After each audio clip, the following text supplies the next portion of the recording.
So I want to tell you a story. I want to tell you a story about a man named Matthew Broderick, who back in 2005 took a very unfortunate decision based on some things that he did not adequately understand based on his own experience. On August 29, Matthew Broderick was in charge of the Homeland Security Operations Center during Hurricane Katrina.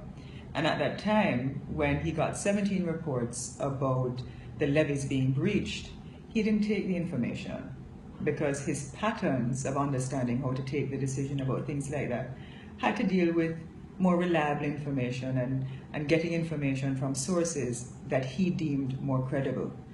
And so because he had this tremendous experience coming from other countries and dealing with serious situations in places like Vietnam, etc., his logic was that once he asked the army said, look, the levees aren't being breached.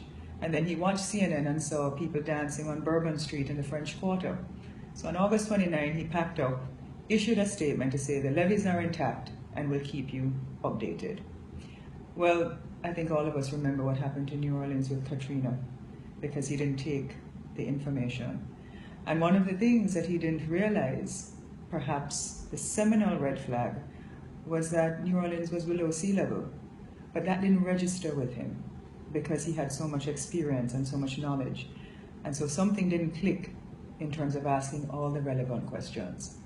The reason why I raise it is because a lot of times we have red flags that are coming at us and we don't take decisions based on three things. And Wally British speaks about red flags, but hey Wally, I have something to tell you. Harvard actually has come out with some of that information about how people are not able to perceive red flags in their lives.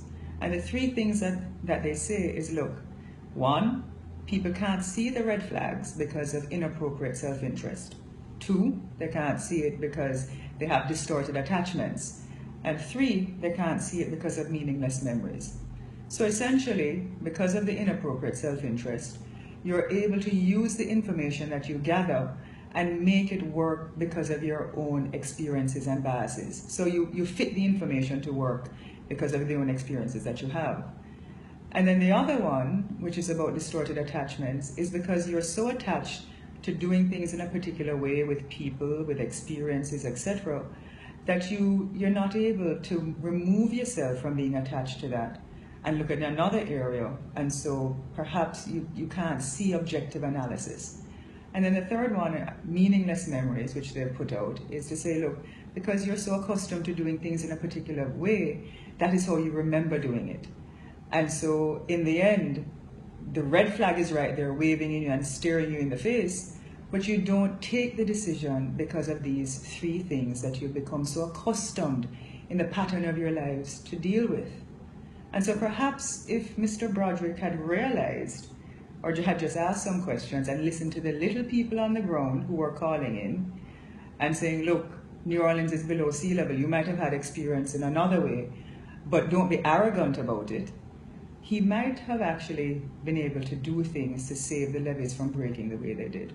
Now that's in the past, but we can actually correct things going on in the future because many of us don't see the red flags in our relationships, the way we do things, in our political parties. And so we keep going down in a particular direction, attached to certain kinds of mechanisms and patterns in the way that we do things, and then a hurricane just comes and wipes out what we were doing. Just an analogy is what I'm saying.